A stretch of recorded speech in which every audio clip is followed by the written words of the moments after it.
Welcome to Fantasy Smack Talk. My name is Dustin. This is Brent. We've had a lot of questions in our forums lately about who people should be looking to buy low and sell high on at this point in the season. And the first one comes from Cal Ripken Jr. #1. He's posting asking about Zach Greinke. What do you think, Dustin? Sell high? Definitely time to sell high on Greinke. If you look at his numbers last year at this time, he had a 4-1 record and an ERA of 1.8.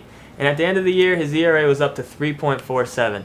Now I'm just saying with Greinke, there's a much better chance of him coming back down to earth a little bit than there is of him keeping even close to these type of numbers. So what do you think? Go after a top 10 pitcher preseason or what? I mean, a pitcher if you need a pitcher, but maybe even a really good bat. I mean, I think you could get a really solid, proven bat for Greinke right now. Gotcha.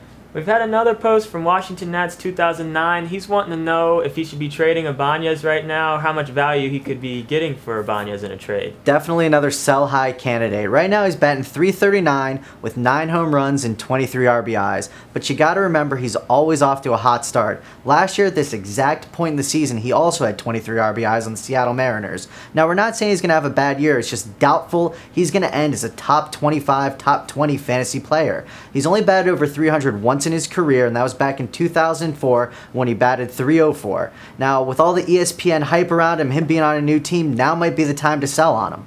No, I agree. I mean, Ibanez, I've always been an Ibanez fan. You can snag him late in the drafts. He's got consistent power.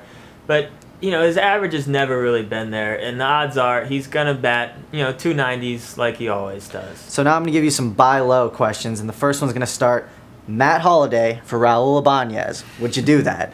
I mean, that's tough. That is a good one. That would actually be a good trade right now, depending on where you are in the standings. If you're up in the standings and you're sitting pretty, I would love to take a gamble on Matt Holliday right now.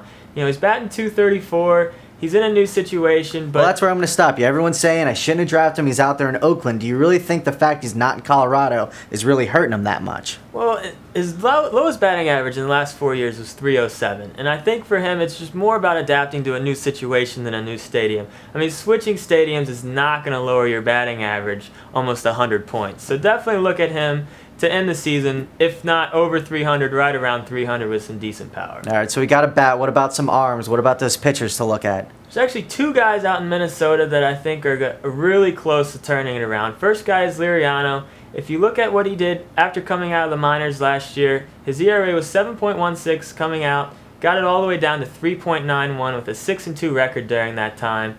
And I just think he's really close to turning it around. And with such a slow start, I think his owners are going to be a little frustrated right now. I bet you could get him pretty cheap.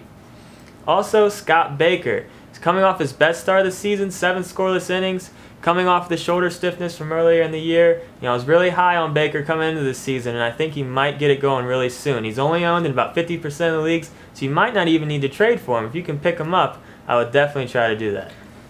Thanks for listening. Remember, if you have any direct questions to ask us, log on to www.fantasysmacktalk.com and go ahead and post something on our forums. We'll be glad to answer you directly. Now's the time of year to do these trades, so let's try to pull some off. Thanks for listening.